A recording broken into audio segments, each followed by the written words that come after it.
नमस्कार मित्रों, आपका स्वागत है हमारे चैनल में। और आज हम पढ़ने वाले हैं सीबीएसई क्लास 10 सामाजिक विज्ञान की पुस्तिका लोकतांत्रिक राजनीति का चैप्टर नंबर 3, जिसका नाम है लोकतंत्र और विविधता। इससे पहले मैंने लोकतांत्रिक राजनीति नामक पुस्तिका के दोनों अध्याय चला चुका हूं, और अर्थशास्त्र की जो पुस्तिका है क्लास 10 के लिए, उसके सभी चैप्टर हमारे चैनल पर अवेलेबल हैं।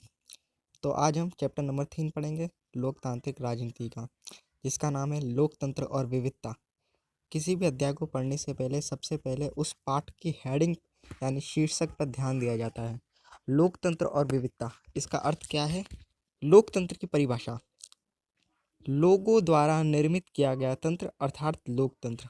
यह लोकतंत्र लोगों के द्वारा ही निर्मित किया जाता है तथा यह लोकतंत्र लोगों पर ही शासन करता है।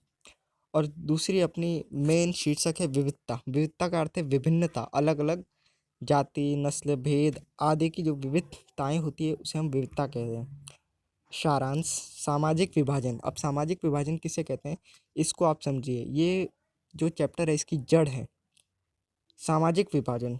जो विभाजन क्षेत्र, जाति, रंग, नस्ल, लिंग आदि के भेद पर किया जाए उसे सामाजिक विभाजन कहते हैं। तो देखिए, सामाजिक विभाजन जो है यह समाज में दिखाई देता है। सामाजिक विभाजन कहाँ दिखाई देता है? समाज में। किसी भी आधार, जाति, रंग, नस्ल के आधार पर भेद किया जाए तो उसे सामाजिक विभाजन कहते हैं। जब किसी सामाजिक समूह के साथ घोर अन्याय किया जाता है तो यह सामाजिक अंतर सामाजिक विभाजनों का रूप लेते हैं। देखिए, मानिए कि एक समाज है, तो उस समाज में किसी भी आधार पर, रंग के आधार पर, जाति के आधार पर उसको ऐसा कहा जाएगा कि तुम अलग हो, तुम हमारे समाज में रह सकते हैं। तो वो जो क्रिया है यह समाज में विभाजन पैदा करती है। ऐसा नहीं कि किसी सब समाज के ही लोग हैं। तो इसका एक उदाहरण है अमेरिका।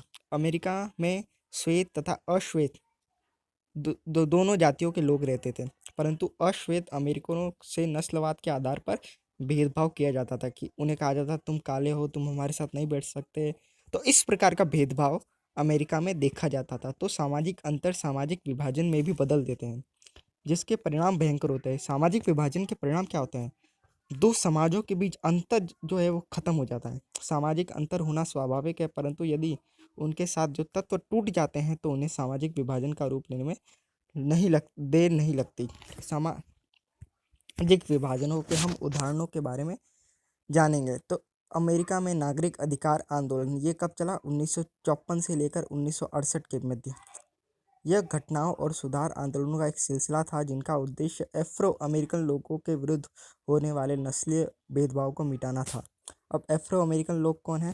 यह शब्द उन अफ्रीकी लोगों के वंशजों के लिए प्रयुक्त होता है जिन्हें 17वीं शताब्दी से 19वीं शताब्दी के शुरुआत तक गुलाम बनाकर अफ्रीका ले जाया गया। इन्हें एफ्रो अमेरिकन कहा जाता है। ये काले अमेरिकी तथा काले अफ्रीकियों के वंशज हैं। कौन? Afro American. अब एफ्रो अमेरिकन और अमेरिका के बीच में क्या संबंध है ये तो आप जान ही गए, परंतु यहाँ विवाद क्या हुआ? एफ्रो अमेरिकन का रंग काला था, तो उनके रंग के आधार पर श्वेत लोग थे यानी जो गोरे लोग थे वो उन्हें अलग दिखाते थे, यानी उनका सम्मान नहीं करते थे, उनका हमेशा अपमान करते रहते थे। तो इस प्रकार एफ्रो अमेरिकन का आंदोलन शुरू हो गया कि हम काले हैं तो क्या हुआ, हमें अधिकार मिलने चाहिए। तो उनका यह आंदोलन शुरू हुआ। वर्तमान में समय में आपको काले और गोरे का कोई अंतर समझ में ही नहीं आता होगा, परंतु पहले इसका अंतर नस्लवाद काफ़ी प्रचलित था कि काले लोगों को अपने साथ नहीं बैठाना, काले लोगों के साथ काले जो अश्वेत लोग थे उनके अधिकारों का हनन करना, ये आम बात थी। इसलिए आंदोलन चले। आंदोलनों का परिणाम आज का युग है कि हम इतनी स्वतंत्रता, इतनी सामाजिकता के साथ रह रहे हैं। अब अश्वेत शक्ति आंदोलन इसी का एक प्रक्रम है। ये चला 1966 से लेकर 1975 तक। यह आंदोलन काले अमेरिकी या एस्ट्रो अमेरिकन लोगों ने शुरू किया गया था। यह अमेरिकी के नस्लभेद को मिटाने के लिए शुरू किया गया था। इस आंदोलन में अश्वेत लोग नस्लवाद को मिटाने में हिंसा के प्रयोग से भी नहीं हिचकिचा रहे थे। यानी वे 1966 से लेकर 1975 के बीच जो आंदोलन हुआ, यह आंदोलन, इस आंदोलन में जो ये मिटाना चाहते थे कि नस्लवाद मिटाना चाहते थे, उन्होंने हिंसा का भी सहारा लिया, जो सरासर गलत है। अब अगला हमारा टॉपिक है प्रवासी।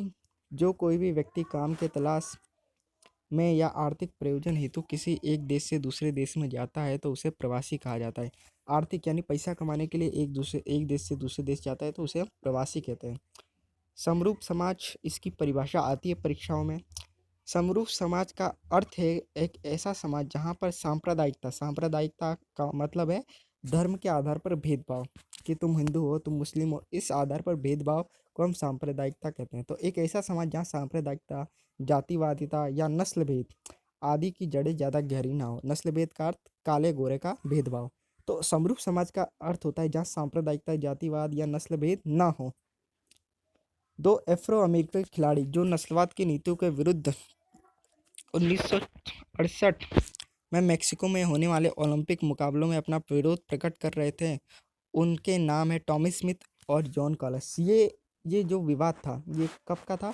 1968 में मेक्सिको ओलंपिक के दौरान टॉमी स्मिथ तथा जॉन कार्लोस नाम के दो खिलाड़ियों ने नस्लवाद के विरुद्ध अपना प्रदर्शन किया।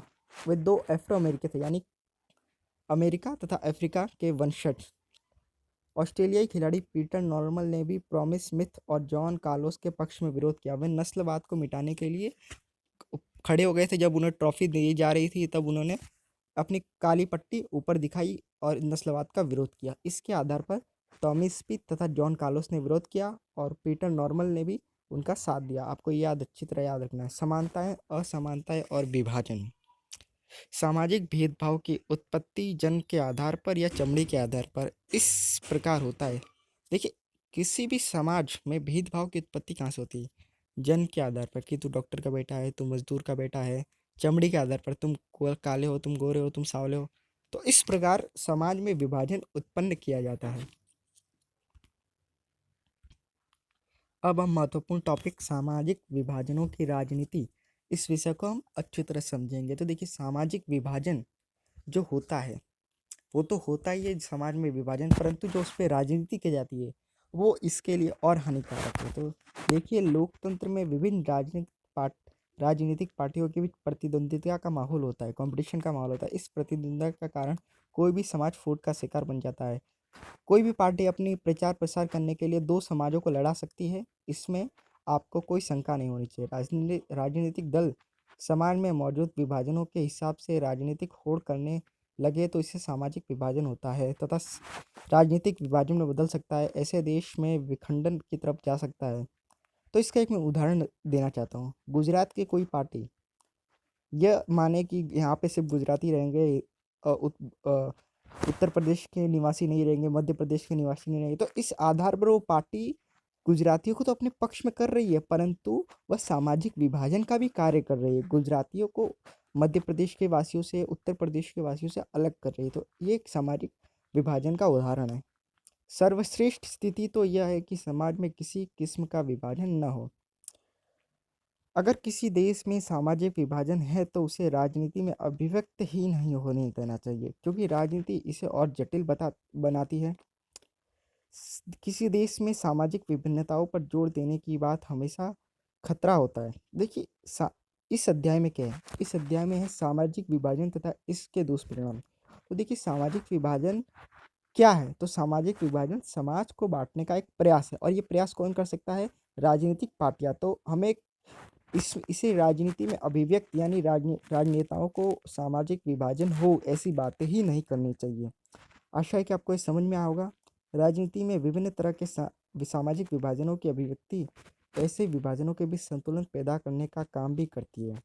तो देखिए, सामाजिक विभाजनों की अभिव्यक्ति जो होती है, इस अभिव्यक्ति को लोग राजनीति में अपनाकर अपने वोट तो बढ़वा लेते हैं, परंतु समाजों को लड़ाते हैं, जो हमारे लिए हानिकारक है। तो लोकतंत्र और विविधता के इस चैप्टर में मात्र इतना ही।